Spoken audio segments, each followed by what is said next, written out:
السلام علیکم ناظرین اللہ تعالیٰ کا لاکھ لاکھ شکر ہے کہ اللہ تعالیٰ نے ہمیں شعبان کا مہینہ اور شب برات کی رات نصیب کی۔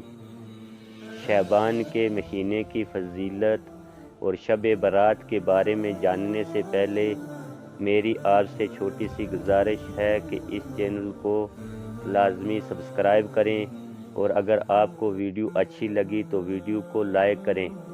ایک حدیث میں پیغمبر اسلام صلی اللہ علیہ وسلم نے فرمایا، اے لوگو، تم جانتے ہو کہ اس مہینہ کا نام شعبان کیوں رکھا گیا؟ لوگوں نے کہا، خدا اور اس کے رسول ہی بہتر جانتے ہیں۔ اس پر ان حضرت صلی اللہ علیہ وسلم نے ارشاد فرمایا، اس لیے کہ اس میں نیکیاں بکثرت ہوتی ہیں، خدا کی غیر معمولی نعمتیں و برکتیں ہر جانب پھیلتی ہیں۔ اسی شعبان کی 15ویں رات کو شب برات کہتے ہیں۔ برات کے معنی پاک ہونے یا دور ہونے کے ہیں، اور کیونکہ اس رات میں اللہ تعالیٰ مخلوق کی طرف متوجہ ہو کر فرماتا ہے، کوئی ہے مغفرت چاہنے والا جس کو میں بخش دوں، کوئی ہے رزق کا طالب جس پر میں روزی کے دروازے کھول دوں، کوئی ہے بیمار جس سے صحت و تندرستی سے نوازوں۔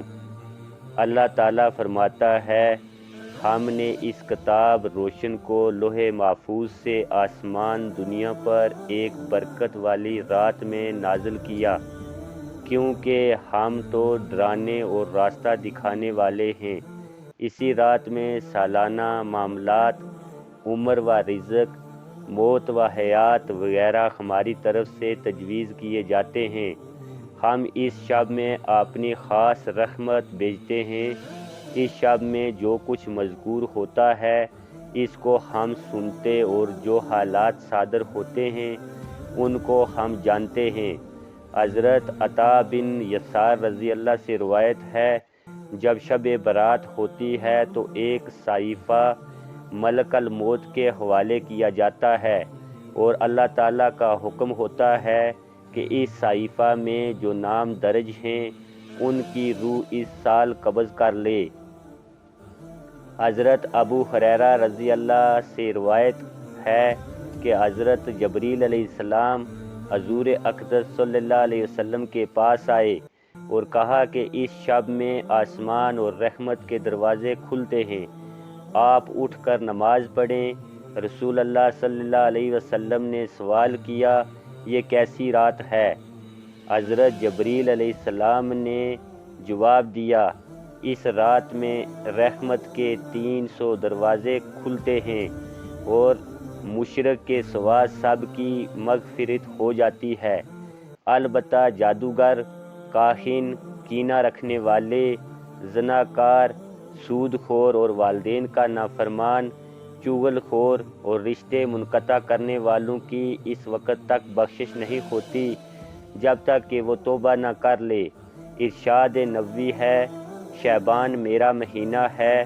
جب ماہ شعبان شروع ہوتا ہے تو آپ صلی اللہ علیہ وسلم عبادت و سخاوت کی خصوصی تاکید فرماتے ہوئے متنبہ کرتے ہیں کہ اس ماہ کی فضیلت و بزرگی سے لوگ غافل نہ رہیں۔ یہ مہینہ رجب و رمضان کے درمیان کا ہے، اور ان میں مخلوق کے اعمال خالق کی طرف اٹھائے جاتے ہیں، لہذا میں چاہتا ہوں کہ میرے اعمال روزہ دار کی حالت میں اٹھائے جائیں۔ ایک اور حدیث میں وارد ہے، خدائے تبارک و تعالی شعبان کی 15ویں شب میں آسمان دنیا پر جلوہ افروز ہوتا ہے، اور مشرک و بدعتی کے علاوہ سب کی مغفرت فرما دیتا ہے۔ حضرت علی کرم اللہ وجہ سے روایت ہے، حضور صلی اللہ علیہ وسلم نے ارشاد فرمایا کہ جب شعبان کی 15ویں شب آ جائے تو رات میں بیدار رہو، دن میں روزہ رکھو۔ خدائے تعالیٰ اس رات غروب آفتاب سے ہی آسمان دنیا پر نازل ہو کر بخشش و عطا کا دروازہ کھول دیتا ہے، جو طلوع آفتاب تک کھلا رہتا ہے۔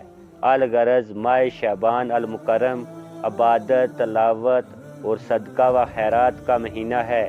بالخصوص اس کی 15ویں شب برات توبہ، مغفرت، ذکر و صلات اور صدقہ و خیرات کی رات ہے۔ بخشش و رزق کی تقسیم کیے جاتے ہیں، لہذا اس رات میں مختلف قسم کی عبادات، نماز، تلاوت اور ذکر و دعا میں مشغول رہنا ہی افضل ہے۔ اگر آپ کو ویڈیو اچھی لگی ہے تو ویڈیو کو لائک کریں، اس چینل کو سبسکرائب کریں۔ السلام علیکم ورحمۃ اللہ۔